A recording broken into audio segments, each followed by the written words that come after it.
Jacob, Jacob, Jacob. This Ferris Bueller's Day skit would be better if we did this during the Spider-Man thing. Next time, Jake, don't show up during Spider-Man. Show up during Thor. Welcome to class.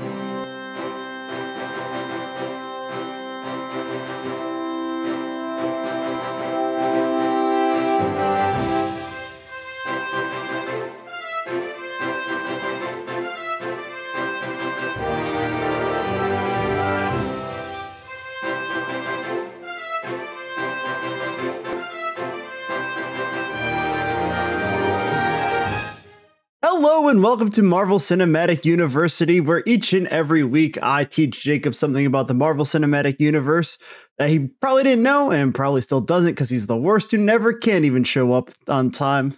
I am your host and Professor Alix, and not with me as usual is the worst student ever, can't even be bothered to show up to class, Jacob.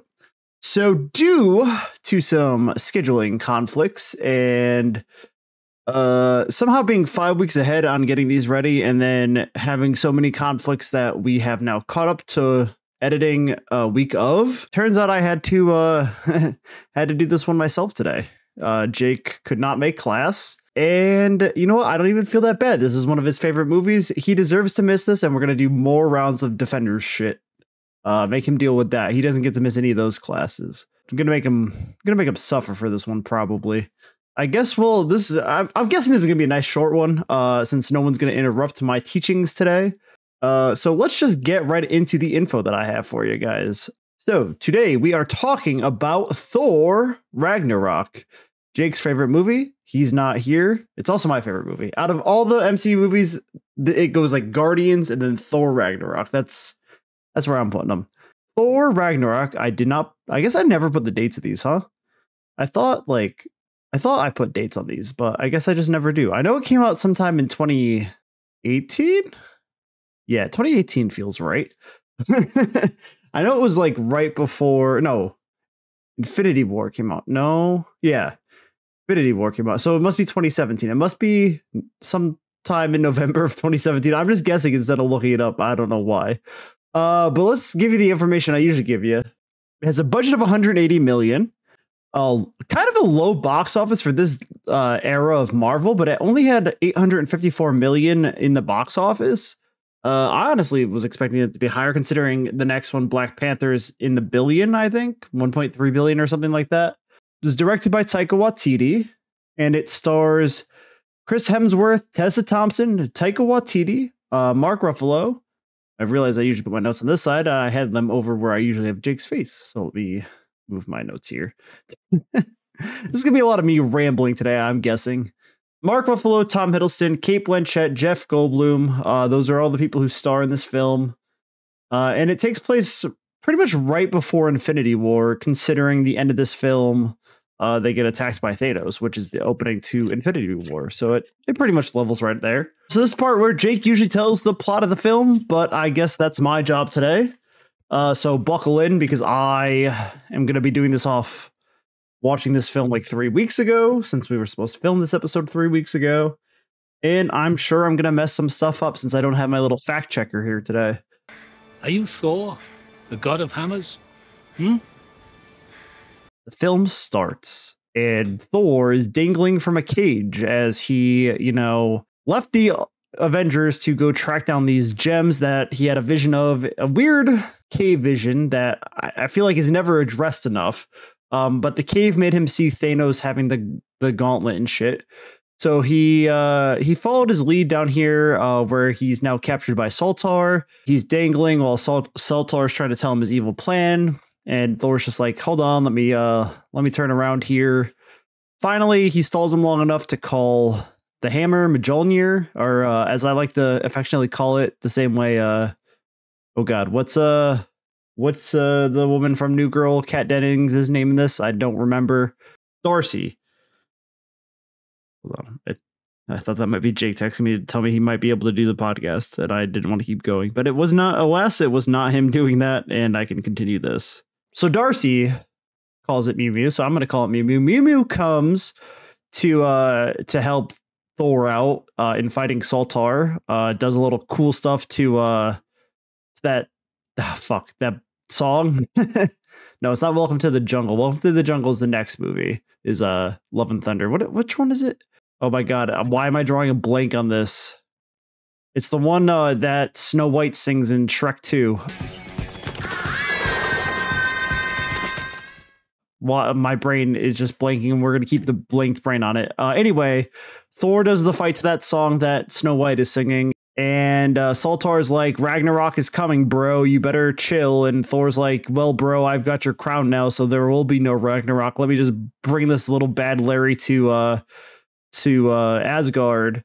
But before he can get away, a little dragon attacks him. And so he's calling for the portal to save him. But Heimdall's not there. It's a Butcher from The Boys. He's there talking to some ladies, playing with some of them guns from Texas. Then as he hears Thor crying for help, he lets Thor and the dragon head in. Pretty visceral that the dragon head just bleeds all over the room. Like, what low-level Asgardian is going to have to clean that? Are they, like, not everybody on Asgard is a god, right? Because imagine being the god of cleaning dragon heads.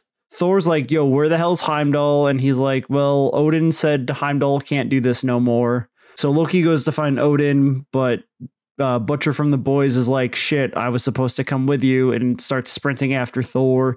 But Thor already reaches the theater where Odin is watching a play with Matt Damon and Thor's real life brother, Liam Hemsworth. Is that Liam Hemsworth is the younger one. Mr. Hemsworth. Luke Hemsworth is the older one. So Luke Hemsworth is playing Thor. Matt Damon is playing Loki. Odin is watching this play and is like, yeah, who cares about war and the threat of Thanos across the land? I'm just vibing, And Thor's like, okay, Loki, let's figure out what's going on here. And he picks Odin up and puts his hand in the back of his head and is like, so you know how nothing can stop the hammer from reaching my hand? Your head is one of those things that's not going to stop my hammer. So you might as well either tell me that you're Loki or get smashed by my hammer. To which Loki responds, as anybody would, and shows off that he's Loki. And Thor's like, yo, what the fuck, bro? Where's Dad? And Loki's like, I left him on Earth in an old man home. So they traveled on to the old man home. I think it's like Shady Oaks Retirement, which is like the name of every retirement home in every project that has a retirement home. They go to Shady Oaks that's being destroyed right at that moment, which is very convenient. Like, it's a good thing that they're doing the construction now, so it's kind of funnier. And it's not like they just showed up to like a nothing or a Walmart or something. Thor and Loki are like, what are we supposed to do? And Loki's like, why don't you ask your girl? And he's like, hey, me and my girl ain't talking that right now. I broke up with Jane. And then some girl comes up and goes, hey, Jane broke up with you, right? And he's like, oh, she did break up with me. Well, that'll be reconciled in a different movie. This movie, we're currently reconciling where is Daddy. So while trying to figure out where Daddy is, Loki gets disappeared, and Thor's like, hello, Loki, where'd you go? And picks up a piece of paper, and it's Mr. Doctor, his house. It's strange. Maybe. Who am I to judge? Thor goes to Mr. Doctor's house. Mr. Doctor is like, hey, welcome to the end credits of my film. And Thor's like, hey, welcome to my film. And Doctor Strange gives him a little tea, to which Thor's like, yo, do I look like a tea guy? And then he gets a big pint of beer. He drinks that beer while they're being trampled around the house a little bit. Mr. Strange is like, I can figure out where Odin is. I just have to do all this little fun magic stuff, and we have to hop around my house. And I'm wearing yellow cleaner gloves because, like Dexter's mom, I was doing the dishes all the time. Like, what is up with those yellow gloves? I know they're comic accurate, but they really just look like cleaning gloves. And why is he wearing them all of a sudden and then absolutely never wears them again? Oh man, these are my Thor gloves, and I'll only wear these when I have to talk to Thor. Mr. Doctor helps them find Odin, and then Thor's like, yo, where's my brother at? And Mr. Doctor's like, oh, sorry about that.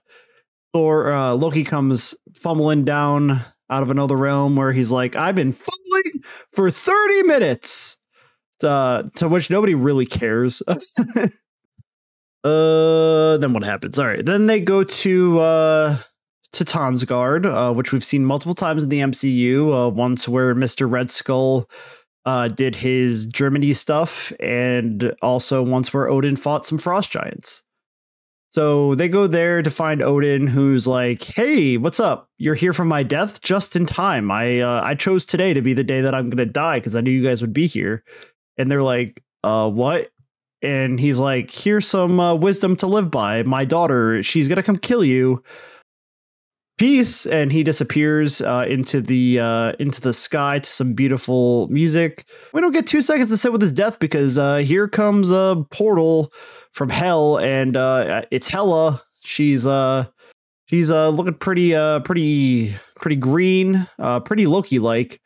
We sure Loki's the adopted brother here because they could be siblings. Thor looks like the adopted one out of the three of those, but she comes through and Loki and Thor are like hero time or whatever Ben 10 says to put in costume, or they're like flame on or some kind of costume, mantra. What other costume mantras are there? Going ghost, up and away, or Wonder Twin powers activate. So they do all that, and Thor throws his hammer. Hela has one hell of a catch, and she smashes that hammer into pieces. And then Loki, who gets terrified pretty easily, goes, hey, beam us up, Scotty. And Scotty beams them up, to which Hela's like, hello, free ride to Asgard. Hela takes that free ride to Asgard and pushes Loki into space, once again, where he can fake his death.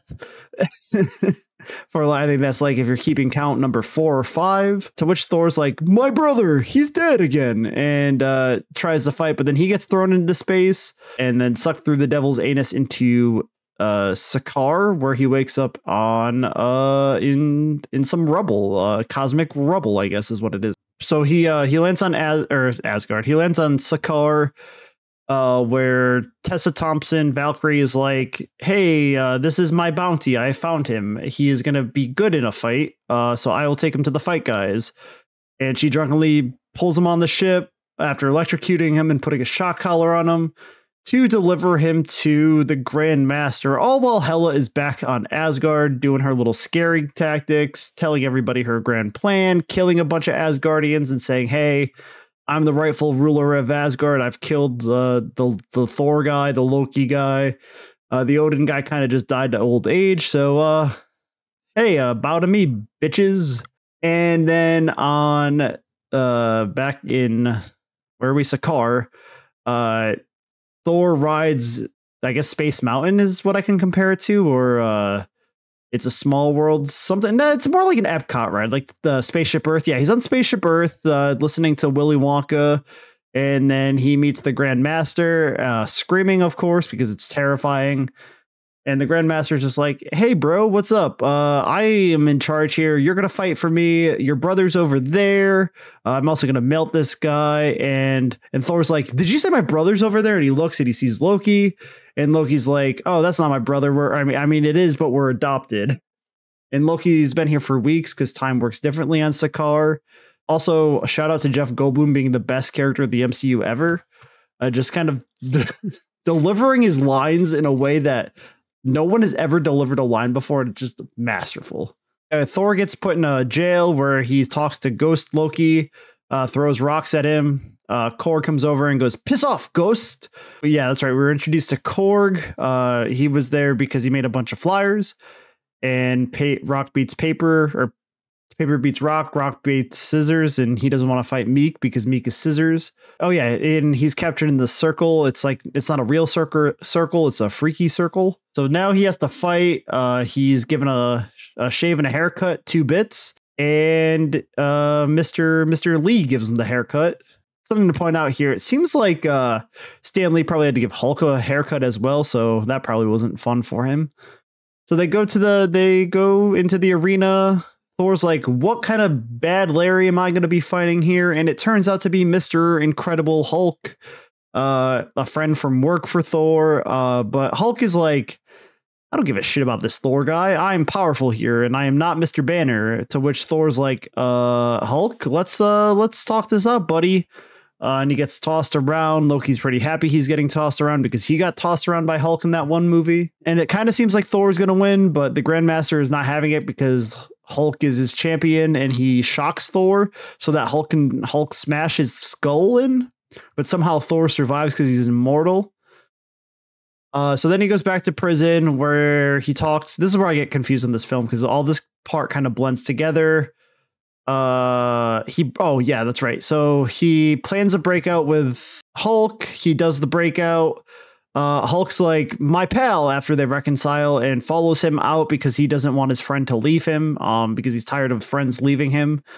They get to the Quinjet, and as Thor's about to take off in the Quinjet, Hulk comes on and smashes the Quinjet because why not make anything harder? Hulk sees a video of Natasha and it makes his little heart melt onto Bruce Banner. Bruce is like, where have I been for 2 years? And Thor's like, you've been Hulk on this planet. It's a good thing I showed up here. Otherwise, we never would have literally found you. Imagine if he had gone to a planet where no Avenger ever showed up. It's a good thing this is the one that, Thor showed up on randomly after his sister pushed him out a portal. So Bruce and Thor walk through the city. Bruce is now wearing Tony Stark's clothes because it's a Marvel movie. Tony Stark has to be in it in some way. Seeing as, like, I'm pretty sure some kind of reference to Tony is made in every single Phase 3 movie. Maybe not Black Panther. Though we'll figure that one out next week. Though he might know. Yeah, no, there is no reference to Stark in Black Panther. Anyway, so he's wearing Stark clothes. They go back into their arena or something. Or no, they go to free Loki, and then Loki tells them about the orgy ship that they have to use to fly out of the Devil's Anus. So that's their plan, is to fly through the Devil's Anus with Valkyrie. They rally the troops, including Korg, who's like, I'll hand out some pamphlets. And they go and they steal the orgy ship, though Thor's like, Loki, you're not coming with me because you're never going to change, but let's do elevator, get help. And they do get help, which is a maneuver where Loki acts like a downed puppy and Thor tosses him at the villains. I really hope that Loki does get help with Mobius in Loki, because that would be funny. So they do get help. Thor and Valkyrie take the ship with Bruce Banner. Bruce has to fly the spaceship, and he's like, I don't know how to fly a spaceship, but then he flies the spaceship perfectly, while Valkyrie and Thor do some rocking moves in the sky to take out the Grandmaster's troops, and then they make it to Asgard, where Hela has taken over with her army of dead people and a big wolf. Yeah. Also, at some point, Heimdall saved the people into this little room that's now under attack. So Thor helps those people escape. And then is like, at some point he starts fighting Hela one-on-one and Hela blinds him. But then through the power of his father talking to him and telling him he's not the god of hammers, he rocks out a little bit to that same song from the beginning that still has not come back to me. And he kills all the people on the bridge. At some point, Bruce turned back into Hulk and beat up the wolf and was almost falling off the waterfall with the wolf. And then Loki's like, hey, we have to cause Ragnarok. So they cause Ragnarok. And Loki, being Loki, takes the Tesseract. So there's not any plot holes. And it's like, where did the Tesseract go? Nope, Loki has it the whole time. Of course, Loki always has the Tesseract. And then they evacuate everybody onto the ship while the planet explodes into Ragnarok. And Korg's like, things crumble, but we have to build it on the foundations. And then Asgard explodes, and they decide to go make a new home on Earth. Loki shows up on the ship, and Thor's like, hey, Loki, I wish you were really here. And Loki's like, throw a rock at me, bro, I'll catch it. And he does just that because he is on that, he's on that place. So then they go into the throne room where they see that they're being attacked by the what's his name? Thanos guy. And that's the end. I think that's even the end credit scene. I feel like there was maybe another end credit. Oh, there's the end credit scene where the Grandmaster is just hanging out in Sakaar. I hope we get more Grandmaster at some point. Because he's just great. I love fucking oh my god, not another brain fart. No, it's Jeff Goldblum. I love Jeff Goldblum. But yeah, that is the story of Thor. I think I told that way better than Jacob ever could have. Let's get in to some fun facts. Fun fact number 1. And I'm not going to number them because I did not number them. So you'll get number 1 and then I'll just go to the next one. Matt Damon plays the Asgardian actor who plays Loki. Luke Hemsworth plays the Asgardian actor playing Thor. Sam Neill plays the actor playing Odin. The choir that is singing during this acting scene is the same thing we heard in The Dark World for Freya's death. They're singing this like when actor Loki is dying. Shady Acres is a common name in movies for retirement homes, originally from Ace Ventura. Doctor Strange wears yellow gloves like he does in the comics. Again, this is very weird, and they just look like cleaning gloves. I wish they kind of looked cooler. Like, I feel like there would be a way to give them like patterns or whatever. They really just look like plastic yellow gloves. When Grandmaster pardons that guy from life, he makes a gesture which references a gesture made in Schindler's List when Ray Fiennes pardons someone, then shoots them. I really wonder why they went for this crossover. Korg is obviously played by director Taika Waititi. And the back of the Grandmaster's box seat is a colored version of Jack Kirby's Fantastic Four cover. So it's like a zoomed in design of that cover. All right, that's the fun facts, and now on to the connections. I got a lot more connections than I do fun facts. The location where they find Odin is the same location Odin originally fought Frost Giants in Thor 1 and where Red Skull found the Tesseract. It is also where Asgardians will make their new home, New Asgard. It's Tonsberg, I think is what it's called. The people in the statues of the Grandmaster's palace are Ares, Man-Thing, and Beta Ray Bill. The Grandmaster is the Collector's brother, the Collector being from Guardians of the Galaxy. Hela declares Odin's Infinity Gauntlet fake. This is a retcon for Infinity War since we learned Thanos commissioned his gauntlet and we had previously seen the gauntlet in Odin's treasure room. Hela also passes by the Casket of Ancient Winters, which is the artifact from the first film. And Hela also passes by the Tesseract, which is, the one of the Infinity Stones, and Loki saved that at the end so that we could have the plot for Infinity War. Thor attempts to recreate Black Widow's son's getting real low big guy speech, and it does not go successfully because Thor grabs his hand and does a little Loki move with him. Thor's password Point Break is because Tony called him Point Break in the Avengers. Loki enjoys seeing Hulk throw Thor around like he was thrown around. Hulk watches a video of Natasha from Age of Ultron. We see the part where she records that video. Banner wears Tony Stark's clothes. Valkyrie mentions Xandar, which is the planet from Guardians of the Galaxy. Hulk still has the chest scar from where the Abomination stabbed him in The Incredible Hulk. I believe he stabbed him during round 3. Are you ready for round 3? When Loki walks by Hulk at the end, Hulk clenches his fist because he still has not forgiven Loki for trying to take over New York. And Stan Lee gives a haircut. And that's it. That's Thor Ragnarok. Like I said, it's going to be a quick episode as it was just me. Hopefully next time Jacob will have the decency to join me as we talk about Black Panther. That is his homework. And if he thinks Thor Ragnarok's not going to be on the exam because he wasn't here for class, does not know me at all. But I'm sure he does know that Thor's going to be on the exam because he does know me pretty well. And you can always find us on X, Instagram, TikTok. Find me at AJ Slabs. You can find Jake at Juicy Snake 12. MCU 101, something like that. It's at the end credits and in the information for this episode. You can find our Instagram for the show. I never remember what it is off the top of my head. Please, if you like this, rate us 5 stars, like us on YouTube, give us a follow. We do new episodes every Thursday. Good word of mouth means a lot to us. Knowing how you guys like the episodes, what we could change, what we could do.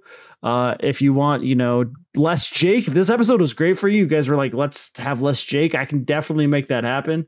If you guys want more Jake, I don't want to make that happen, but I can. If you guys want less of this podcast, I'm sorry, this is going to go on forever until the day that it dies. I don't know. But yeah, this is usually the part where Jake says something and I go to credits. So I guess I'll just say the thing. And I don't know what it's going to be, but I'll say something clever